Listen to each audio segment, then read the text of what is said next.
Okey, Assalamualaikum ya, salam sejahtera, salam kuasa ketiga. So, saya tidak berapa sihat lah, jadi audio saya kena bercakap perlahan. So, jika audio jelas, boleh tolong maklumkan ya kepada saya. So, sekarang ni ramai dah menonton ya satu siri live yang telah saya buat. Ada live panjang yang saya buat beberapa hari lepas yang menceritakan mengapa saya kata Mahathir perlu jadi pengerusi Perikatan Nasional, dan mengapa saya kata jika anda perasan lambat laun ya, selepas PRU 17 dan PRU 16 malah 17 mungkin diawalkan, dan saya dah ceritakan secara tertib mengapa. Lepas PRU 17 jangan terkejut, Najib kembali sebagai Perdana Menteri. So anda scroll ke bawah, awak boleh tahulah tajuknya ya. Tajuknya ialah mengapa saya kata Tun perlu kembali sebagai pengerusi perikatan, dan mengapa saya kata Najib mungkin kembali sebagai PM. So dalam live tu, oleh kerana terlalu panjang 1 jam 14 minit, tapi tak rugilah kalau anda tonton, saya pun ada pecahkannya kepada 3-4 bahagian yang saya post. Antaranya menceritakan mengapa Zahid mengapa saya baca Zahid memilih PH berbanding dengan perikatan. Mengapa, yang bahagian kedua, mengapa saya kata PRU 16 akan diawalkan sebelum persempadanan semula, mengapa saya jangka benda tu, dan mengapa saya kata Tun perlu kembali sebagai pengerusi Perikatan Nasional. So saya pecahkan lah. So saya dapat banyak feedback, dan feedback ini daripada penyokong Perikatan Nasional. Terkejut jugalah, ramai setuju selepas mendengar.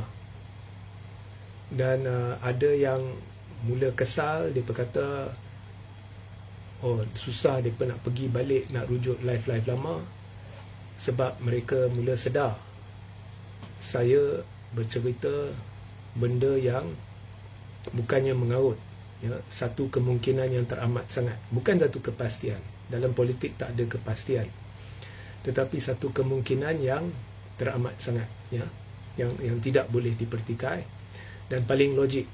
Alright. So dalam live panjang itu saya juga bercerita mengapa pengundi Cina sanggup undi Barisan Nasional di mahkota. Itu pun anda boleh rujuk. So bagi mereka yang berfikiran mereka dah terlepas, tak perlu risau. Anda pergi sekurang-kurangnya 2 minggu ya, scroll ke bawah, sekurang-kurangnya 2 minggu tonton semua live. Okay? Yang bukan-bukan tak payahlah, isu-isu semasa tak payahlah.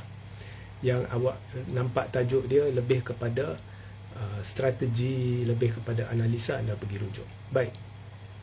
So ada satu soalan menarik dan juga mendapat perhatian di kalangan penyokong PH. Sebab live saya ni, saya tidak akan suruh awak sokong perikatan ke, sokong PH ke.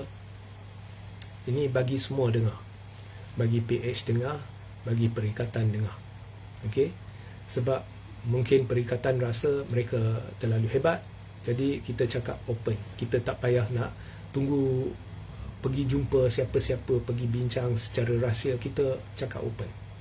Ya, kalau perikatan tak boleh berubah, PH dengar, PH ambil perhatian, PH melakukan perubahan yang sepatutnya, mungkin PH akan dapat manfaat.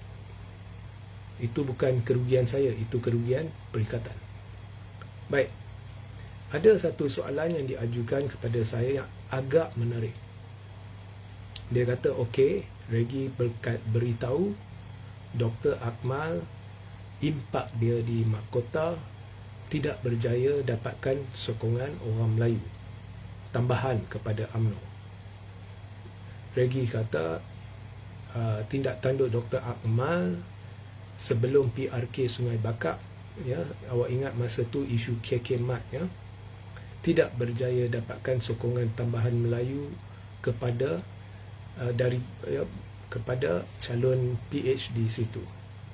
So impak Dr. Akmal nampaknya gagal sebab di mahkota pengundi Melayu Perikatan, pengundi tradisi mereka kekal, tidak berubah.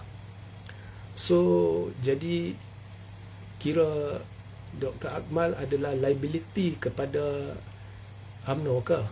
Sebab Regi juga kata strategi jentera perpaduan di mahkota berjaya untuk dapatkan sokongan Cina walaupun Dr. Akmal telah serang Teresa Kok. So maknanya macam mana nak jelaskan Dr. Akmal ini? Ya, so that is a very very very good question. Saya tak nak sebut orang yang tanya, kalau saya sebut awak kenal. Okay? Very very good question. Itulah soalan, jenis soalan yang saya cari.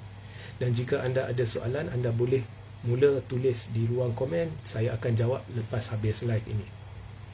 Okey, jawapannya berdasarkan pembacaan saya, pengamatan saya, pemikiran saya. Jawapannya mudah. Saya mulakan dengan beritahu anda sepadan dengan tajuk bahawa Dr. Akmal merupakan berita buruk buat Perikatan Nasional. Mengapa ya?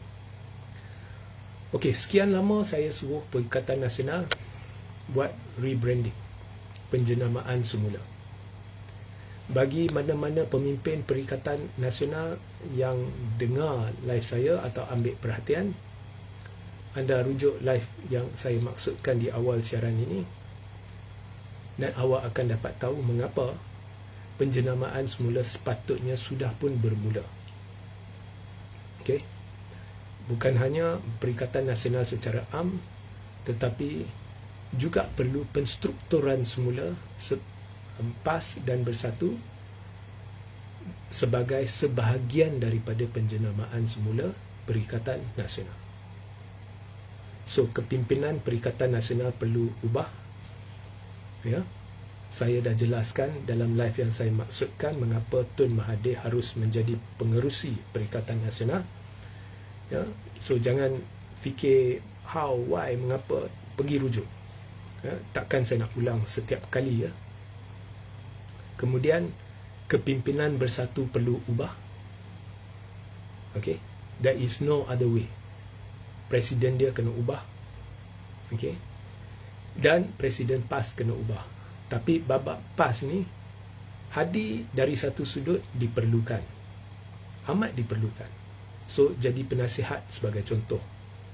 Presiden ubah, orang muda.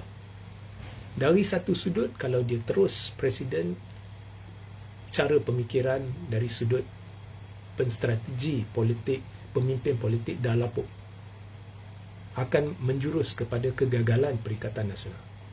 Ini saya terus terang lah. Okay. Tak ada pemimpin yang malaikat ya. Ya. So jap.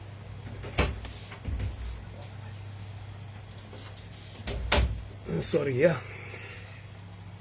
So tak ada pemimpin yang malaikat ya, tak boleh ditegur atau kita tak boleh beri pendapat ya. Okay. Alright.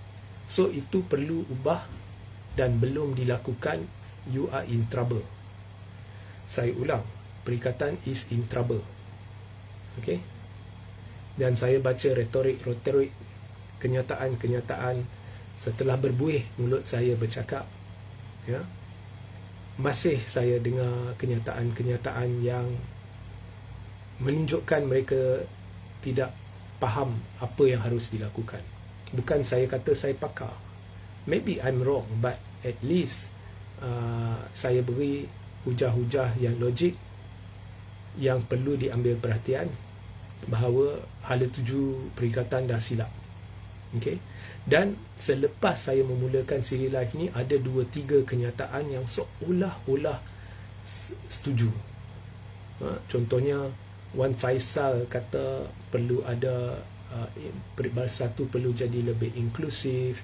Tuan Ibrahim akhirnya mengaku Perikatan perlu cuba dapatkan sokongan Cina. Tetapi penyelesaian yang mereka beri tak masuk akal dan akan gagalkan mereka. So menunjukkan mereka ketandusan strategi, mereka tidak tahu cara nak bergerak. Okay. Kemudian hari ini saya baca kenyataan daripada Sayap Bersatu yang berkaitan dengan non-Muslim. Actually saya terkejut, saya tidak tahu bahawa Sanjeevan was in Sayap itu. Dan saya baca dalam media dia penerangan Sayap itu. Tapi tak apalah. Okay, I don't know the guy. And well, he is in there and dia nak buat inisiatif untuk dapatkan sokongan. Well, good luck with that lah. Saya tak pandang negatif or whatever, but apa jua kenyataan-kenyataan ni menunjukkan they are going to fail. Semuanya akan gagal. So, saya juga pernah jelaskan di mahkota faktor yang menjadi punca berdasarkan bacaan saya, mengapa tiba-tiba dalam keadaan Teresa diserang oleh seorang pemimpin UMNO, dalam keadaan China berdepan dengan satu situasi di mana mereka fikir, dan saya jumpa China di luar, mereka memang cerita benda tu, mereka fikir kita sokong DAP sebab kita nak lari dari UMNO, kita nak lari dari MCA. Kita nak lari dari MCA bukan sebab kita tak suka MCA, sebab MCA bagaikan harimau tanpa taring. Dia duduk bawah bayang UMNO. Dia duduk bawah telapak kaki UMNO. Dia lembab, tidak boleh berjuang untuk kita dengan kepantasan yang perlu, kelantangan yang perlu. Jadi kita lari kepada DAP kerana kita nak lari dari UMNO. Sebab berdekad lamanya DAP beritahu orang Cina UMNO ni adalah masalah, UMNO ni adalah ekstrim, dia Melayu ekstrim, dia ini, dia itu. Tiba-tiba DAP pergi kahwin dengan UMNO. Tak apa, mula-mula kita tutup sebelah mata. Tetapi tiba-tiba muncul Dr. Akmal ni dalam UMNO, dia serang DAP, kemudian DAP disiasat, Teresa disiasat. Sebelum PRK mahkota, UMNO, Dr. Akmal tidak disiasat. Tidak ada pemimpin UMNO yang pertahankan DAP. Kita lari dari MCA sebab MCA lembab, dia duduk bawah telapak kaki UMNO. Ini kita sokong DAP, dapat balik UMNO. Itu pun sekarang nampak macam DAP duduk bawah bayang UMNO, DAP takut pada UMNO, DAP dibuli UMNO, DAP duduk bawah telapak kaki UMNO. Dalam keadaan itu, tiba-tiba China di mahkota yang sokong PH pada 2022 seketui sokongan PH beralih ke UMNO. Sebab itu UMNO menang besar. Dia tidak dapat sokongan tambahan Melayu. Dari sudut sokongan tambahan Melayu, Dr. Akmal fail. Dia buat macam mana pun Melayu sokong, tapi akhirnya bila sampai PRK, Melayu perikatan tidak berganjak. Mereka tetap dengan perikatan. So, itulah tahap bencinya segolongan orang Melayu terhadap DAP. Tetapi MCA, DAP penyokong PH sokong calon barisan. Macam mana pula? Dari satu sudut DAP meluat dengan apa yang berlaku, tapi dari satu sudut mereka sokong parti yang mereka meluat. Mengapa? So kunci dia adalah buat pertama kali di mahkota telah muncul jentera perpaduan. Bukan jentera UMNO, bukan jentera PKR, bukan jentera MCA, bukan jentera DAP, bukan jentera Amanah, tetapi jentera perpaduan bersekutu. Dan buat pertama kali China lihat DAP dan MCA yang memang tidak suka satu sama lain, demi pilihan raya boleh berkempen dalam jentera perpaduan. Jadi ini walaupun bukan penyatuan dalam erti kata sebenarnya, tetapi bila masa kempen mereka lihat ada jentera MCA, ada jentera DAP berkempen sebagai jentera perpaduan. Ini dah jadi satu penyatuan yang menjadikan kuasa China ataupun representasi masyarakat mereka lebih kukuh, lebih utuh. Suara mereka boleh jadi lebih kuat. Ini telah mengujar menjadi wow factor dan menyebabkan seketui penyokong PH pergi ke calon UMNO. So itu saya dah jelaskan, lebih terperinci anda rujuk live itulah. So Dr. Akmal ni apa cerita dia? Selepas habis di RK Mahkota, dia tetap dengan kenyataan-kenyataan ekstrim dia. Ya. Kalau PH selalu kata, DAP selalu kata PAS ekstrim, dalam beberapa bulan ni yang paling ekstrim adalah UMNO. Paling ekstrim, terlalu ekstrim. Ya. KK Mat, isu dia, polis dah tangani secepat mungkin. Polis lakukan kerja yang baik. Tetapi Dr. Akmal tidak berganjak. Dia tetap tekan, api-apikan semangat orang Melayu menentang KK Mat. Itu dah melampau, itu tindakan pelampau. Ada tak dia disiasat? Tak ada. Kalau orang PAS lama dah. Okay. Sampai ditimbulkan suasana, sampai ada 2-3 serangan yang boleh menggugat nyawa terhadap KK Mat, sampai ada bom dilemparkan ke dalam KK Mat atau mana-mana ya. Tak disiasat juga. So apa yang Akmal lakukan adalah pelampau. Ada tak UMNO tegur dia, jawatan kuasa disiplin telah berbicara dengan KK Akmal? Tak ada. Tak ada. Akmal seolah-olahnya bukan hanya bebal, bukan hanya kebal, bukan bebal ya, kebal ya, dari sudut di dalam UMNO, dia juga kebal dari di kacamata perundangan nampaknya. Okey. So orang ni istimewa dari sudut kerajaan, negara, undang-undang, dia kebal. Okey. So tak ada tindakan. So apa sebenarnya peranan Dr. Akmal ni? Okey. Untuk memahaminya, mengapa saya kata dia bahaya kepada Perikatan Nasional, kita perlu faham bahawa dalam politik Malaysia tidak boleh lari dari isu agama dan bangsa.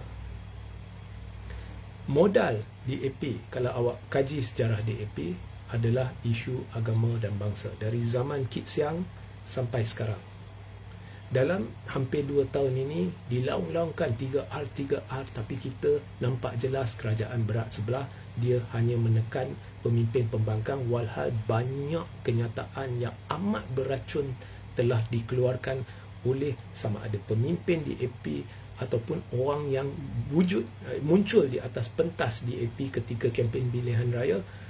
Kenyataan beracun bersempadankan anti-Islam, anti-Melayu dan sebagainya. Ada tak tindakan diambil? Tidak. So ini memang jelas, orang Melayu nampak. Okey. Nah ini tak payah saya nak anda nak pertikai. Ya. Tapi ini modal DAP. Ya. Dari even lewat 60-an, Kit Siang menimbulkan satu polemik berhubung penggunaan eksklusif bahasa Melayu dalam literature. Bukan saya nak ungkit perkara lama, tapi it has been the modus operandi. Okay. So dia ekstrim, tapi tak perlu ekstrim sangat. Kadang-kadang dia tak ekstrim. Kadang-kadang contohnya dia perjuangkan isu sekolah Cina dan sebagainya. Itu okey, kita tak gaduh. Ya. But it always is about agama dan bangsa. Begitu juga MCA. Kadang-kadang dari dulu lagi, bila masuk babak pendidikan, kadang-kadang MCA senada dengan DAP. Tiba-tiba nampak seolah-olah sekutu DAP. Sebab apa? Sebab partinya adalah berdasarkan bangsa. So of course, mereka perlu perjuangkan bangsa. Parti UMNO adalah berdasarkan bangsa. Of course, dia perlu perjuangkan bangsa. Begitu juga Parti Bersatu, Parti PAS. Cuma nak ekstrim ataupun nak secara rasional. Tetapi tak boleh lari dari retorik agama dan bangsa. So, ini adalah realiti politik Malaysia. Okey. Sekarang, kalau perikatan hendak memastikan dia jadi kerajaan, dia hanya ada satu cara. Dia kena faham bahawa target pada PRU 16 adalah pengundi atas pagar. Dan pengundi atas pagar majoriti besar adalah golongan muda, 45 tahun ke bawah. Kita panggil mereka muda lah, 18 hingga 45. Dan ramai pengundi atas pagar di kawasan bandar, dan mereka intelek. Now, ramai juga berfikiran lebih terbuka berbanding zaman Hadi Awang, Muhyiddin. Ya, mereka sudah terdedah untuk berdekad lamanya dengan strategi-strategi hebat Pakatan Harapan. Mereka tidak begitu menolak, ini negara berbilang bangsa. Ya, walaupun mereka tahu ini tanah Melayu, tapi mereka tidak menolak. Yalah, kita tak boleh ada kerajaan yang hanya mementingkan orang Melayu. Saya dengan kumpulan saya dah lama bercakap dengan orang muda Melayu ni. Dah berbulan-bulan, beratus kita dah bercakap. Ya, mereka terbuka. Mereka tidak begitu anti DAP, especially yang muda. 18 hingga 25. Mereka tak begitu anti. Ya, mereka tahu pemimpin dia keluar kenyataan beracun dan sebagainya. Tetapi bila awak tanya mereka, mereka kata kadang-kadang PAS pun keluar kenyataan ekstrim. Ini orang Melayu beritahu. Tetapi rata-ratanya mereka sokong Perikatan Nasional. Tetapi tahap kebencian mereka bukan macam yang lebih tua, 45 ke atas. Ya? Sebab mereka tak terdedah dengan sejarah dulu-dulu, dan mereka tak ambil kisah pun. Kalau awak tanya, dia berkata itu cerita dulu-dulu. Mahathir dengan Anwar itu cerita dulu-dulu. Lim Kit Siang itu cerita dulu-dulu. Tak perlu nak ungkit-ungkit. Mereka tak berminat. Okey? Dan mereka bukannya nak dengar retorik, demi Melayu, demi ini. Mereka nak dengar Perikatan boleh buat apa untuk jana ekonomi negara. Apa beza Perikatan dengan PH dari sudut jika Perikatan ambil alih, apakah dia akan buat? Bagaimanakah Perikatan hendak kukuhkan ringgit?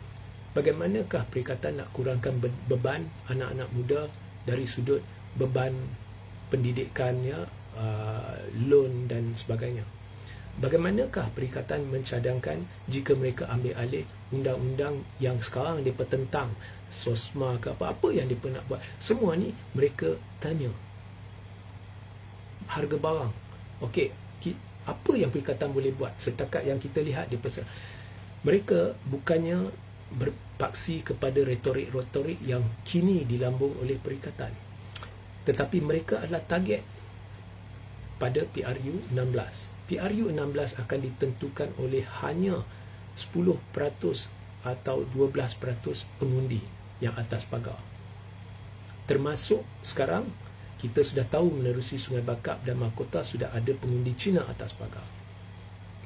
So, pertama, Perikatan fail dari sudut kematangan kempen, hujah, penampilan, peranan sebagai pembangkang. Dia fail. Dia tidak langsung boleh menyantuni golongan muda ni. PH duduk dalam kerajaan, dia sentiasa bercerita benda-benda dasar dan sebagainya. Jadi tidak mustahil pengundi atas pagar ini akan sokong PH, Perikatan kantoi. Kedua, nak tarik sokongan Cina. Cina sudah nampak, wow, MCA dengan DAP. DAP dah lantang, mereka dah anggap tidak duduk di bawah telapak kaki mana-mana parti Melayu. So DAP lah masa depan Cina. Tiba-tiba bila MCA dan DAP sekali, dua sahaja parti yang mewakili orang Cina ni berkempen di bawah satu jentera perpaduan, nampak harmoni, nampak bersekutu. Mereka lihat penambahan kuasa, kelantangan suara mereka, representasi mereka. Mereka dah dapat terbaik. Mereka teruja sampai walaupun Akmal serang Teresa, Cina PH sokong calon UMNO. So, kalau Perikatan nak tarik pengundi Cina atas pagar, ya, dia hanya perlu tarik 10% sahaja pengundi Cina, 10 hingga 15% sahaja. 15% pun dah kira banyak. Ya? Dia perlu wujudkan wow yang lebih besar dari itu. If not, jangan mimpi. Sebab kau tak kenal pengundi Cina. Kau kaji sejarah pengundi Cina, they will never vote for you. unless you can give them a better wow. Bukan wow yang nak, ya, macam layang-layang, bukan. Wow factor, satu kejutan yang lebih besar kau kena berikan. Bukannya setakat sayap bersatu nak cuba calonkan, nak harap mereka berkempen, orang Cina akan datang sokong. Orang Cina akan lihat MCA yang duduk sebagai parti yang berasingan dengan UMNO pun ditolak sebab dikira bawah bayang UMNO. Ini kan pula satu sayap bawah persatu yang bukan, yang duduk terus dalam bersatu, yang retorik dia hari-hari Melayu Islam, Melayu Islam. Jangan mimpi Cina akan datang sokong. Begitu juga PAS nak buka keahlian kepada Cina, tak ada kuasa dalam parti. Jangan mimpi Cina nak datang sokong. Awak kena atasi wow factor. Jentera perpaduan. Ada tak cara? Ada. Tapi untuk dapatkan cara, kena berfikir betul-betul luar kotak. Dan saya lihat pemimpin perikatan tak ada kemampuan. Dan oleh kerana modal Perikatan Nasional adalah bangsa dan agama, kita tidak boleh lari dari itu, maka dia terpaksa perjuangkan agama dan bangsa. Itu saya tak gaduh.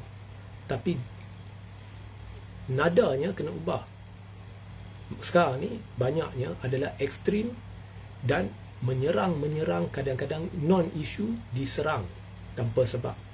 Awak scroll ke bawah dan awak lihat ulasan saya berhubung dengan kapal China, bagaimana ianya digembar-gemburkan ke tahap gaban. Jangan marah saya ada pendapat saya. Awak scroll ke bawah dan awak rujuk, rajin-rajin cari, ya. Begitu juga isu yang terbaru ni, apa, isu babak ada lagi satu isu lah, itu pun cuba di putar belit, ya. So terlalu, tetapi tidak ada retorik yang menunjukkan kepada China kami adalah parti untuk semua. Okey. Dan satu lagi masalah ialah oleh kerana Perikatan tidak ada kemampuan untuk berfikir di luar kotak. Dia fikir dia perlu terus memperjuangkan segala apa ke tahap yang ekstrim, termasuk persekitaran Perikatan Nasional, iaitu cyber trooper dia, iaitu aktivis dia, iaitu influencer dia. Jadi bila watak seperti Dr. Akmal muncul dan dia mengeluarkan kata-kata lampau, contohnya terhadap Teresa Kok, nak lekat sijil tak halal, logo tak halal pada dahi Teresa Kok, nak apa tu, nyonya tua dan sebagainya. Bila DAP minta Dr. Akmal meminta maaf, keluar pula kenyataan daripada pemimpin perikatan, Dr. Akmal tidak perlu berganjak selangkah ke belakang, berpegang kepada prinsip. Walhal kenyataan Dr. Akmal adalah pelampau dan resis, bersempadankan rasisme. Okey, dan harus diambil tindakan. Itu adalah 3R. Tetapi apakan daya kan Perikatan Nasional? Kerana jika Perikatan dilihat tidak menyebelahi Dr. Akmal, dan esok Dr. Akmal terus dilihat seolah-olah memperjuangkan maruah Melayu dengan kata-kata ekstrim dan lampau ini. Dan jika golongan orang Melayu, contohnya orang Perikatan mesti takut golongan orang Melayu kampung dan sebagainya teruja dan tertanya-tanya mengapa Perikatan senyap. Jadi Perikatan tak boleh senyap kan? Jadi itulah sebenarnya mengapa saya kata Dr. Akmal berita buruk buat Perikatan. Dia akan berkata-kata esok lusa isu baru, Perikatan terpaksa dilihat seolah-olah menyokong kenyataan dia.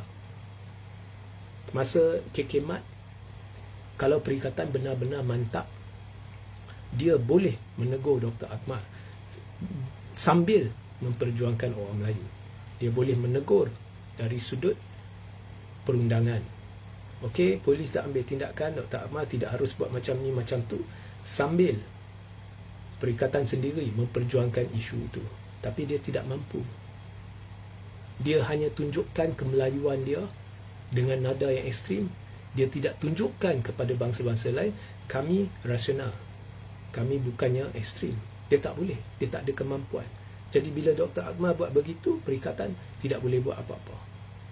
So esok nanti ada satu isu, Dr. Akmal katakan dia pergi ekstrim, dia pergi keluarkan kata-kata melampau. Perikatan tidak boleh duduk diam. Dia akan takut nanti orang-orang kampung teruja, dan kemudian orang-orang kampung akan tanya, mengapa perikatan diam? So dia terpaksa seolah-olah menyokong Dr. Akmal, tetapi sekaligus menjadikan dia ekstrim di kacamata orang Cina. Tapi beza UMNO dengan perikatan ialah sekarang UMNO ada MCA. MCA kerjasama dengan DAP, orang Cina suka. Perikatan ada apa? Dia tak ada apa. Nak kata gerakan itu kita tolak tepi lah. Kita tahu gerakan tidak efektif untuk tarik orang Cina. Jadi siapa akan untung? UMNO tidak tergugat. Perikatan akan tergugat kerana pada PRU 16 makin lama Cina akan lihat makin ekstrim perikatan. Sebab apa? Sebab dia tidak tahu berfikir di luar kotak. Dia tidak ada kemampuan untuk berjuang demi agama orang bangsa, tetapi dengan cara yang rasional, dengan cara yang menunjukkan bahawa kami tidak ekstrim. UMNO tak apa. Dia pura-pura Dr. Akmal, itu pendirian Dr. Akmal, itu bukan pendirian UMNO. Lagipun dia ada MCA. Orang Cina marah dengan UMNO, tapi sekarang mereka dah teruja dengan penyatuan MCA dan DAP. Tapi bila perikatan, mana-mana pemimpin buat kenyataan, perikatan tak ada MCA dengan DAP. Jadi apa yang akan berlaku? Orang Cina akan kata, ini dah ekstrim ni. Dan mereka akan alihkan perhatian daripada Dr. Akmal kepada perikatan. Sebab selalunya yang kena tindakan 3R adalah pemimpin perikatan. Itu ada impak dia. Secara psikologi, bila mereka lihat orang tindakan dikenakan terhadap pemimpin perikatan, kesan psikologinya ialah, oh, mereka ni selalu main 3R. Dr. Akmal tidak dikenakan tindakan, orang akan lupakan, orang akan fokus kepada kenyataan perikatan. So, pemimpin-pemimpin dia perlu duduk perikatannya dan bincang apa yang saya sebut ni, dan cari jalan bagaimana nak menampilkan diri untuk memperjuangkan satu isu dengan cara yang matang, dengan cara yang masih berfokus kepada agama bangsa dan negara, tetapi dengan nada yang menunjukkan kepada seluruh rakyat Malaysia, we are for all. Setakat ini, pemimpin perikatan tidak ada kemampuan itu. Kalau nak duduk berbincang, tetapi yang duduk berbincang adalah Hadi Awang, Muhyiddin Yassin dan sebagainya, tak payah duduk bincang. Tak akan pergi ke mana. So, perikatan perlu ada kemampuan untuk sedar bahawa struktur organisasi mereka dah gagal dalam konteks persekitaran zaman politik yang ada sekarang ni. Bila dah ada kemampuan untuk sedar dan akur perkara ni, baru ada harapan untuk berubah. Jika tidak, kita tutup buku. Percayalah saya, kalau PRU 16 tahun ini ke tahun depan ke, perikatan gone. Dan selepas itu, jangan duk cerita nak kembali kerajaan. Bersatu akan makin hancur. Sekarang lah ni pun dah nak hancur, akan makin hancur. Ya? So it's up to you. Kalau korang nak jaga hati pemimpin, oh, ni tak boleh lah kita. Well, you have the right. Awak ada hak. Tetapi jangan berpandangan jauh lah. Jangan berangan-angan akan tubuh kerajaan. So itu sahaja teguran saya. Dr. Akmal akan jadi bahaya, berita buruk. Kalau dia keluarkan kata-kata ekstrim, UMNO tidak akan kena padahnya. Tapi Yang akan kena adalah perikatan kerana ketidakmampuan perikatan untuk menyantuni isu-isu yang dibawa oleh Dr. Akmal dengan cara yang menunjukkan perikatan bersama orang Melayu tetapi menolak ekstremisme demi rakyat Malaysia. Perikatan tak ada kemampuan itu. Jadi lagi banyak kenyataan pelampau atau ekstrim yang dikeluarkan oleh Dr. Akmal, lagi ekstrimlah perikatan akan kelihatan jika menyahut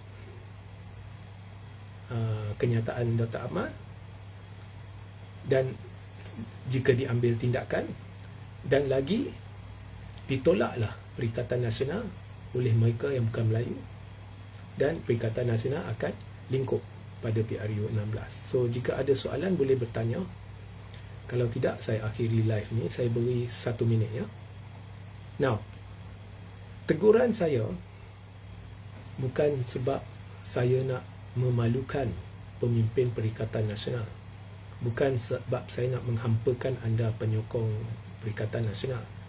Lebih baik saya dedahkan penyokong Perikatan Nasional kepada realiti supaya esok bila dah kantoi, bila dah gagal, impak dia tidak sebegitu teruk sebab anda sudah sedar. Dan sebab saya berbuat dengan cara ini adalah kerana nombor satu, saya sayangkan rakyat anda semua, tak kiralah awak penyokong PH ke penyokong Perikatan. Dan kedua, seperti yang saya beritahu, masa sudah tiada. Kini pun saya boleh beritahu Perikatan dah ketinggalan bas. So desperate time calls for desperate measure. Dan ini ditujukan, ya, walaupun saya tegur Perikatan, kepada semua. Of course pemimpin PH akan dengar. Saya tidak ada masalah. Mereka dengar, mereka fikir, mereka mantapkan strategi mereka. Inilah yang kita panggil fair play. Mengapa? Sebab terus terang, saya hilang keyakinan dengan kemampuan Perikatan Nasional. Kalau awak tanya saya, yakin ke mereka melakukan perubahan yang Regi cadangkan? Saya tak yakin. Saya tak yakin. Maknanya, saya beri keyakinan buat masa ni lah 60% bahawa masa depan untuk sekurang-kurangnya 20-25 tahun PAS tidak akan duduk dalam kerajaan. Okay, it's going downhill. Mereka cuma tak sedar. Okay, Rahimah Rahman,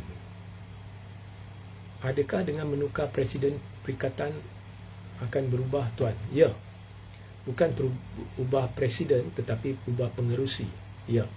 Tapi itu awak scroll ke bawah, rujuk live saya yang panjang tu. Secara tertib saya dah jelaskan mengapa saya kata PRU akan diawalkan, mengapa saya kata Tun harus jadi pengerusi Perikatan, dan mengapa saya kata Najib akan kembali sebagai PM. Anda tonton yang itu, semuanya terjawab di sana. Muhammad Rizalman, Assalamualaikum. Tuan tiada buat live kat TikTok? Tidak. Tidak. Saya tidak buat live kat TikTok. Saya tak suka, terus terang, saya tak mencari audiens yang besar. Saya cuma cari audiens yang matang, berfikiran waras, serius. Saya bukan cari popularity. Ya. So these are all strategic discussions. Ya. Ada kumpulan-kumpulan anda tengok yang pentaksub ke yang selalu berbicara ekstrim, mereka akan dapat audiens yang besar. Tetapi itu lebih hiburan kerana itu adalah audiens yang sememangnya dah bersama mereka.